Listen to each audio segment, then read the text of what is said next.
اللهم صل علی سیدنا و مولانا محمد و بارک وسلم صلاۃ و سلام علیک یا رسول اللہ صلی اللہ تعالی علیہ وسلم۔ آج ہم اور آپ جشن صدیق اکبر اور ولادت مولا کائنات اور تعلیمی کانفرنس، یہ تینوں آج کے جلسے کی نسبت سے یہاں پر حاضر ہیں۔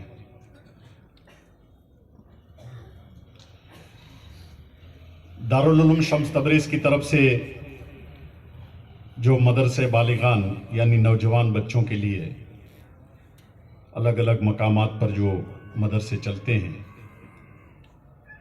ان بچوں نے ایک سال میں کیا تعلیم حاصل کی وہ آپ کے سامنے اس تعلیم کو پیش کیا گیا۔ طلب العلم فریضۃ علی کل مسلم و مسلمہ، علم دین کا حاصل کرنا ہر مسلمان مرد اور عورت پر فرض عین ہے۔ آج الحمدللہ 5 سال کے بچے سے لے کر کے 75 سال کے آدمی تک اور 5 سال کی بچی سے لے کر 75 سال کی عورت تک علم دین حاصل کر سکے، اس کے لیے الگ الگ مقامات پر الگ الگ طرح کے انتظام ہو رہے ہیں اور ہوتے رہیں گے۔ پہلے کا دور تھا کہ مکتب بہت کم ہوا کرتے تھے، بڑوں کے لیے کوئی تعلیم کے لیے کوئی ادارے نہیں تھے، نہ بچیوں کی تعلیم کے کوئی ادارے تھے، لیکن آج سب سہولتیں علم دین حاصل کرنے کے معاملے میں آسانی کے ساتھ مرد اور عورت علم دین حاصل کر سکے، اس کے لیے آج الگ الگ جگہ پر ادارے کھل چکے ہیں۔ لہذا ہمیں کوشش کرنی چاہیے نوجوانوں کو، بوڑھوں کو، نوجوان عورتوں کو علم دین حاصل کرنے کے لیے پوری کوشش کریں، اور کر بھی رہی ہے۔ الحمدللہ ہمارے سماج میں، ہمارے معاشرے میں ایک بیداری بھی آئی ہے۔ آج جو جوان لڑکیوں کے جو ادارے اونا میں قائم ہوئے ہیں، جبیدہ بائی ویرانی مدرسے، جبیدہ بائی ویرانی مدرسے، جامعہ فاطمہ للبنات، پھر دعوت اسلامی کی طرف سے جو لڑکیوں کا ادارہ قائم ہوا ہے، دارالعلوم شمس تبریز، الگ الگ مدرسے چل رہے ہیں، مکاتب چل رہے ہیں، الگ الگ علاقوں میں علماء اہل سنت اپنی جد و جہد کر رہے ہیں۔ آج اتنے علماء کرام کا یہاں پر موجود ہونا اس بات کی دلیل ہے کہ علم دین حاصل کرنے کے معاملے میں اور سکھانے کے معاملے میں علماء کرام کتنے بیدار ہیں۔ ورنہ آج کوئی بہت بڑا جلسہ نہیں آج، لیکن اتنے علماء کرام، اتنے ساداتوں کا یہاں موجود ہونا، یہ اس بات کی دلیل ہے کہ علم دین حاصل کرنے والے بچوں کی حوصلہ افزائی ہو۔ سبحان اللہ۔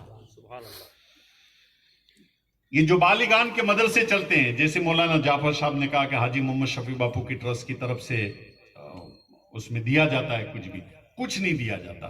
یہ جتنے بھی اداروں میں جو پڑھانے والے علماء کرام ہیں، فی سبیل اللہ بچوں کو 1 گھنٹہ تعلیم دیتے ہیں۔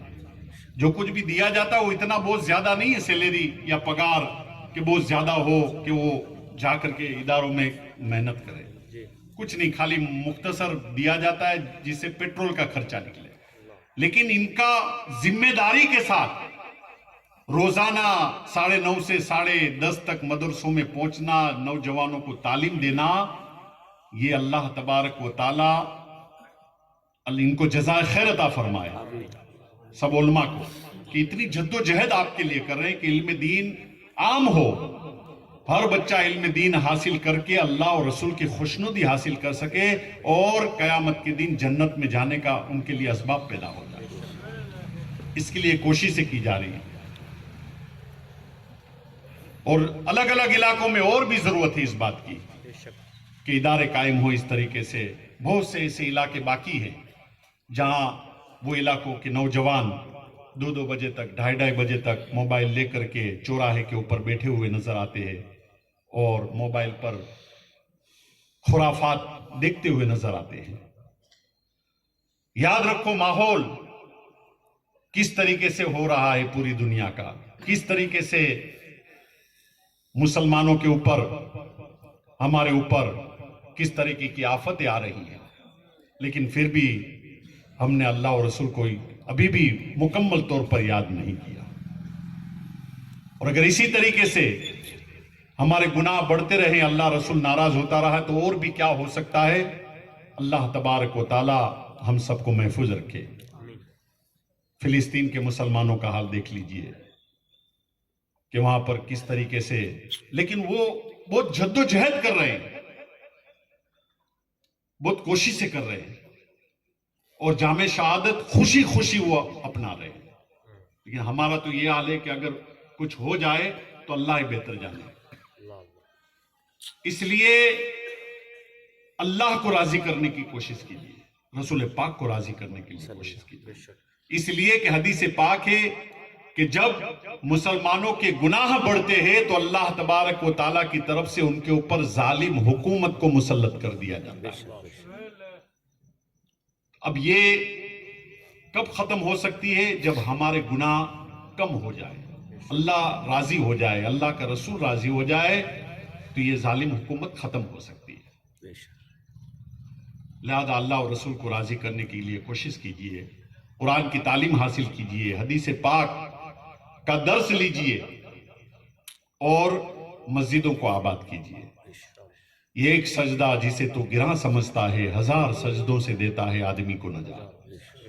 اگر خدا کی بارگاہ میں جھکو گے تو غیرت والا رب کریم کبھی بھی تمہیں دوسرے کے آگے جھکنے نہیں دے گا.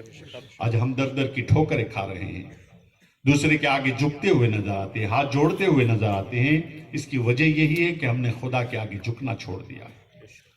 خدا کی بارگاہ میں جھکو گے انشاءاللہ کسی دوسرے کے آگے جھکنا نہیں پڑے گا. آ گیا ہے لڑائی میں اگر وقت نماز، قبلہ رخ کے زمیں بوس ہوئی قوم حجاز.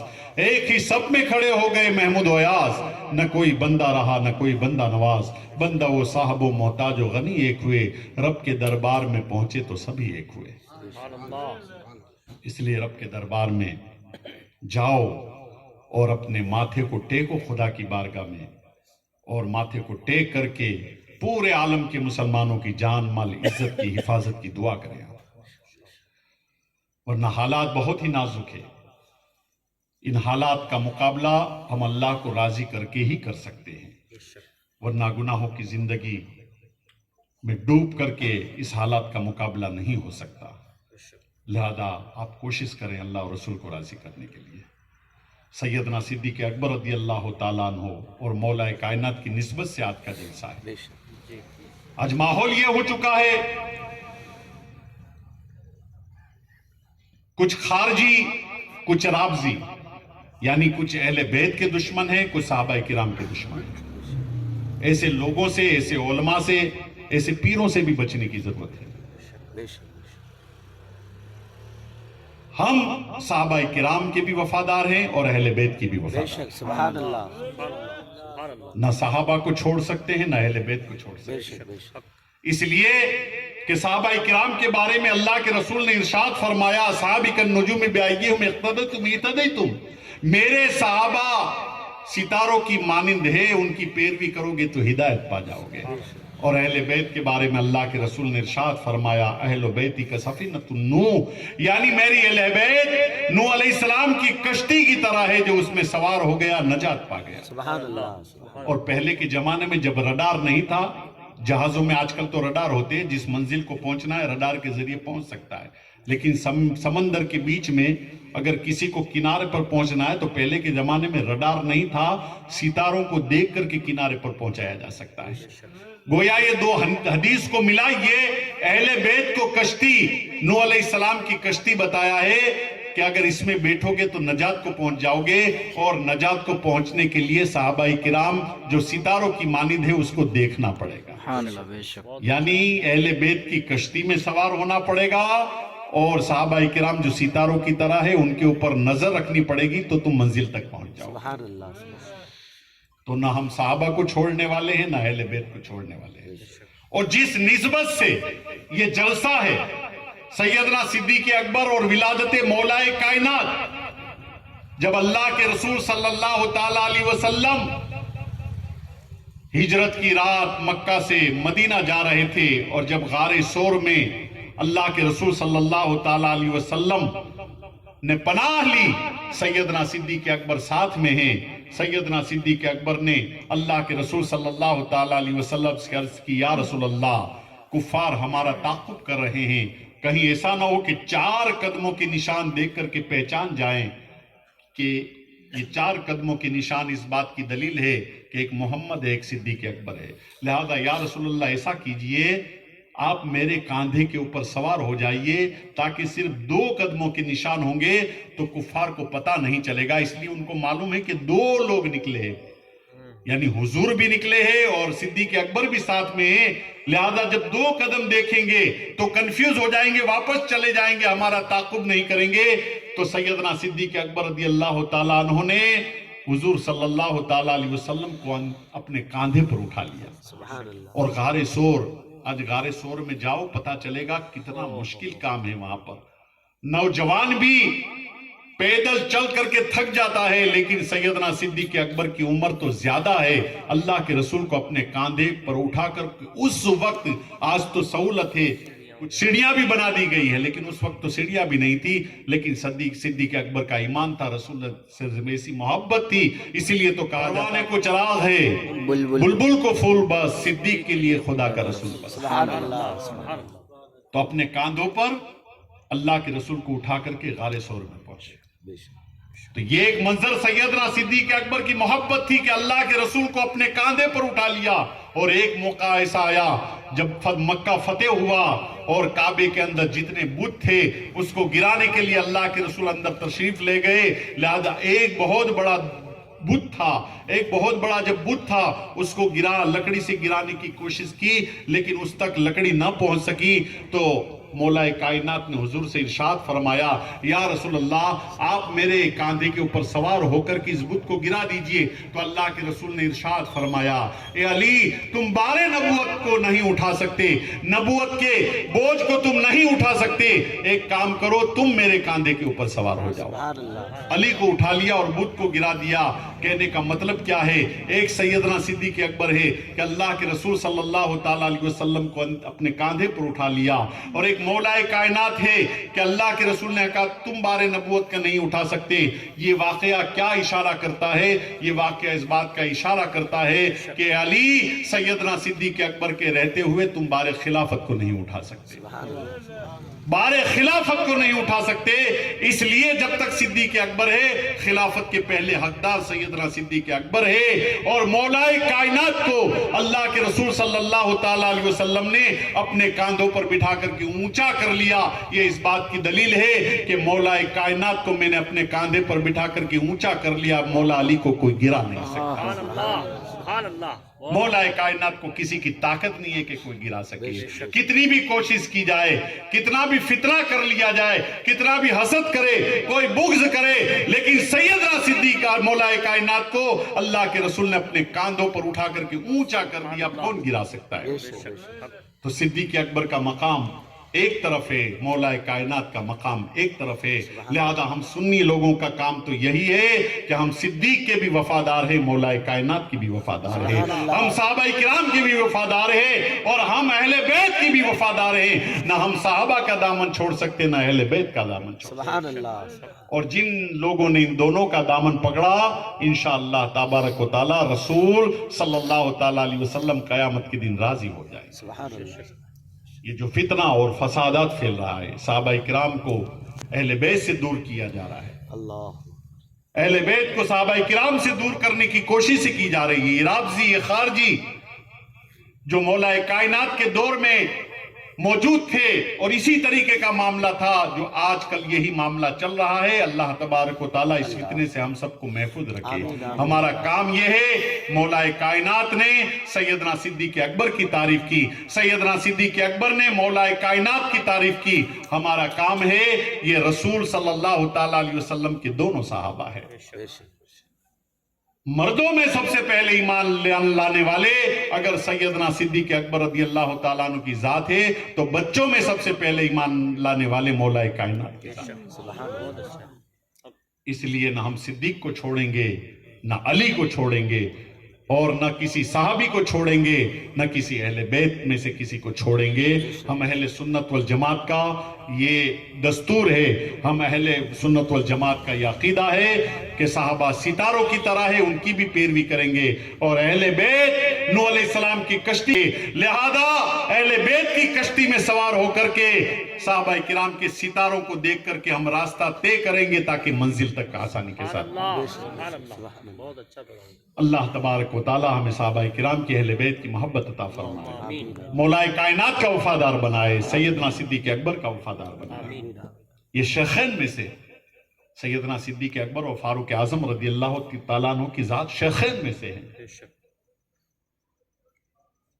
اور تعلیم کے سلسلے میں جیسے میں نے کہا کہ طلب العلم فریضۃ علی کل مسلم و مسلمہ, آج تمام ذمہ دار حضرات جس کو اللہ تبارک و تعالیٰ نے مال دیا ہے کوششیں کرتے ہیں, اپنا مال ہے تعلیم کے سلسلے میں خرچ کرتے ہیں, اللہ ان سب کو بھی جزائے خیر عطا فرمائے اور دین اور دنیا کی نعمتوں سے مالا مال فرمائے. آج کا یہ جلسہ الحمدللہ دارالشمس تبریز کی طرف سے قائم کیا گیا اور ساتھ میں رمضان کمیٹی جمال الدین گوری مسجد کی طرف سے نیاز کا بھی اہتمام کیا گیا ہے. ان کو بھی میں جزائے خیر عطا فرماتا ہوں اور جزائے خیر کی دعا کرتا ہوں. اور تمام علماء کرام یہاں پر تشریف لائے, سادات کرام بڑی تعداد میں یہاں پر تشریف لائے, آپ حضرات تشریف لائے, دارالشمس تبریز کی طرف سے میں آپ کا شکریہ ادا کرتا ہوں.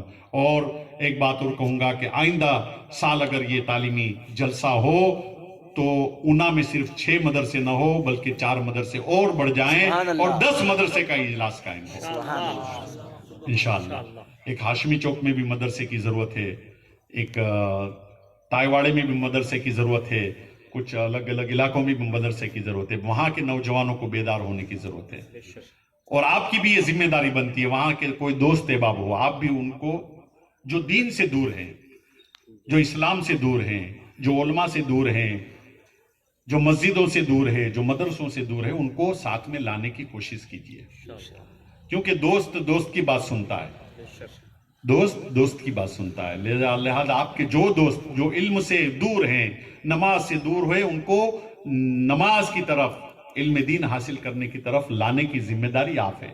ہمارے پاس تو ایسے لوگ آتے ہی نہیں ہیں, نہ علماء کے پاس جاتے ہیں, لہذا ان کو ہدایت کیسے ملے؟ نہ کبھی مسجد میں آتے ہیں, نہ کبھی تقریر سننے آتے ہیں, نہ کبھی علماء کے پاس جاتے ہیں, نہ کبھی پیروں کے پاس, نہ سیدوں کے پاس جاتے ہیں. بہت سے لوگ ایسے ہیں. اب ایسے لوگوں کو سدھارنے کی ذمہ داری تو عوام کی ہے, آپ لوگ ہی سدھار سکتے ہو ایسے لوگوں کو, کیونکہ آپ لوگوں کے ٹچ میں ہوتے ہیں. ہمارے تو ٹچ میں ہی نہیں, نہ کبھی ہمارے پاس آتے ہیں, نہ کبھی ہمارے سے ملتے ہیں, نہ علماء سے ملتے ہیں, نہ مسجد میں آتے ہیں, نہ تقریر سننے آتے ہیں. صرف ہو سکتا ہے عید کی نماز پڑھنے آتے ہوں, لیکن وہ بھی مجھے نہیں لگتا اس میں سے زیادہ عید کی نماز پڑھنے آتے ہوں, کیونکہ ووٹنگ میں اگر 25,000 مسلمانوں کا ووٹنگ ہے لیکن عید کی نماز پڑھنے عیدگاہ پر کتنے ہوتے ہیں؟ 10,000 12,000. تو یہ 12,000 کہاں جاتے ہیں؟ 12,000 لوگ بالغ ہے نا بھائی, ووٹنگ کا ادھیکار کس کو؟ 18 سال کی عمر کے بعد والے کو. تو جب 25,000 کا ووٹنگ ہے تو عیدگاہ پر 12,000 اور درگاہ یا 2 مسجد میں نماز ہوتی ہے وہاں پر 2,000 گن لیجئے تو 4,000, یعنی ٹوٹل 16,000 آدمی عید کی نماز پڑھتے ہیں. باقی کے 8,000 کہاں جاتے ہیں؟ عید کی نماز بھی نہیں پڑھتے. تو صرف گوشت اور مچھی کھانے کے مسلمان ہیں, یہ جوان ہے, صرف گوشت اور مچھی کھانے کے مسلمان ہیں. اب ایسے مسلمانوں کو مسلمان کیسے بنانا, یہ ہمارا کام نہیں, آپ کا کام ہے. آپ کے ٹچ میں ہوں گے زیادہ لوگ ایسے, آپ کے دوست میں ہو سکتے, برادری میں ہو سکتے, پڑوس میں ہو سکتے. لہذا ایسے لوگوں کو سدھارنے کی ذمہ داری آپ ہے, آپ بھی مبلغ بن جائیے. کسی ایک کو سدھارنا یہ صرف عالم کا یا سادات کا کام نہیں ہے, ہر مسلمان کا کام ہے دوسرے مسلمان کو سدھارنا. سبحان اللہ. ہر نوجوان کا کام ہے دوسرے نوجوان کو سدھارنا, ہر بچے کا کام ہے دوسرے بچے کو سدھارنا. لہذا آپ اس کے لیے ہر مسلمان کو مبلغ ہونا پڑے گا. مبلغ کا مطلب کیا جانتے ہو؟ تبلیغ کرنا. جو تبلیغ کرتا ہے اسے مبلغ کہا جاتا ہے. بہت سی اردو ہارڈ ورڈ ایسے ہوتے ہیں, ہارڈ شبد ایسے ہوتے ہیں کہ سن تو لیتے ہیں لیکن پلے نہیں پڑتے. جیسے مدرسے بالغان. اب بالغان کا مطلب کیا ہے؟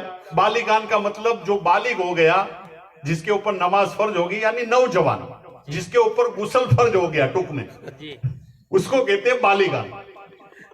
چاہے مرد ہو عورت ہو, جس کے اوپر غسل فرض ہو گیا اس کو کہتے ہیں بالغان.